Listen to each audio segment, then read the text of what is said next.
clearly. A democracy cannot thrive without effective news media. Oh, this is also timely. So timely. After all, what does that mean? Premise. Yes, so we probably just read the main conclusion, right? So let's go back and just make sure we understand that. I should have done that anyway, but a democracy cannot thrive without effective news media. Okay, so you've got to have an effective news media if you want to thrive. Sound good? After all, a democracy cannot thrive without an electorate that is knowledgeable about important political issues. And an electorate can be knowledgeable in this way only if it has access to unbiased information about the government. There's a jump here, right? What should they have said? The electorate can be knowledgeable in this way only if it what? Has an effective news media. Has an effective news media. If they had said, I was kind of like, are they going to say that? Because if they say that, then I feel like this argument's valid, right? But instead they said, has access to an unbiased information about the government. What's the assumption here? That, I think why I got it wrong is I tried to diagram it and I don't think I diagrammed it properly. But like now that I'm not diagramming it, of course I'm like, it's E. Wait. Sorry, I haven't read any of the answers yet. Oh. It's just like, this makes sense. E. Well, because I just read E and I was like, Oh, yeah. Okay, yeah, sorry, I don't know anything about the answers, but okay. So you're saying And E is without effective news media, an electorate will not have access to unbiased information about the government. it connects those two ideas, right? And if that's true, if lacking an effective news media means you will not have access to this kind of information, then you would absolutely need an effective news media to get that information, right? And so that would be consistent with the conclusion. Yeah, did you just start diagramming because you saw like without? Yeah, I saw without, and then I saw like only if. At first I saw only if, and I was like, okay, gonna diagram that, and I was like, oh yeah, without, that's an exception rule, so. Yeah, here's my rule of thumb for it.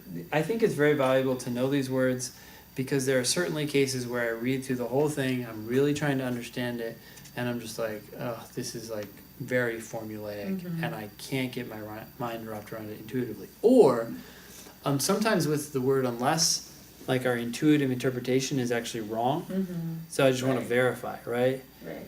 On the flip side of that, once you know all these words, sometimes there's a tendency to overuse them. So what I would do is try to understand it intuitively first and only bring in diagramming if you are not understanding intuitively. And sometimes even then, I'm not diagramming the whole thing.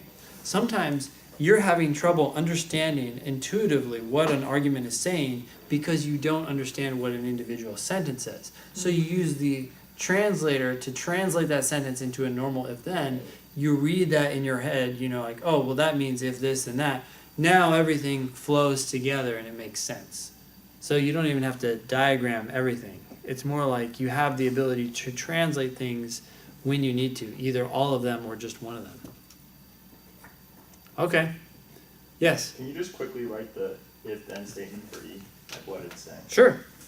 So if we were to diagram, if all hell broke loose, and we're like, must diagram.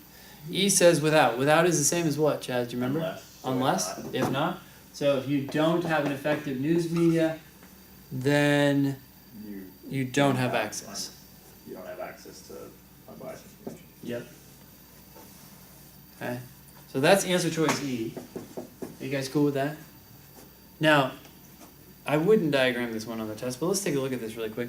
The conclusion is a democracy cannot thrive without effective news media. That's the conclusion, so I'm going to put that below the line. If you don't have an effective news media, then democracy cannot thrive. So far, so good? And then, after all, democracy cannot thrive without an electorate that is knowledgeable. So, if they're not knowledgeable, because again, this is without, right? So, if not knowledgeable, then they cannot thrive. Sound good? I'm actually going to move this one down because it says not T. So my guess is that's very close to this right here, right? And then it says and. You guys remember what and indicates? Premise on both sides, right? So You have a premise before and after, which is consistent with the after all. An electric can be knowledgeable in this way only if is then, yep, necessary condition. So you can just imagine an arrow going through. So if K, then You. access, right? Or yeah, so I'm just gonna stick with A, but yeah, if K, then access. Now notice we have K and not K. So I would convert one of these. Which one should we convert? Top one. Top one, because this one is already linked into this, right? So this is equal to, If not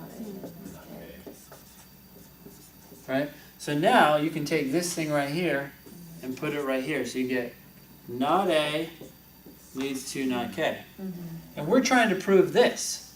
If you take this right here and you add it right here, not E leads to not A, then that proves not E leads to not T. It's a lot more work. Our minds can do this fast if we understand it, but if we don't, then that's how you do it. And sometimes we don't. Sound good? Yeah. Any other answers that we were debating?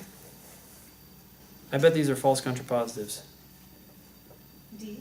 D, a democracy cannot thrive if the electorate is exposed to biased information about the. If it's exposed.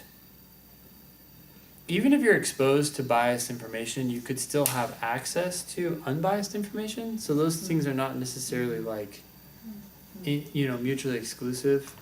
So I would get rid of D for that reason. Any others that we were debating? B. The fourth one. Okay. If an electorate has access to information, then they will be knowledgeable. Yeah, that's a false contrapositive of this. Yeah. Right? Notice, this is what type of question? Sufficient. Sufficient assumption. Yeah. So this is actually what I was just talking about.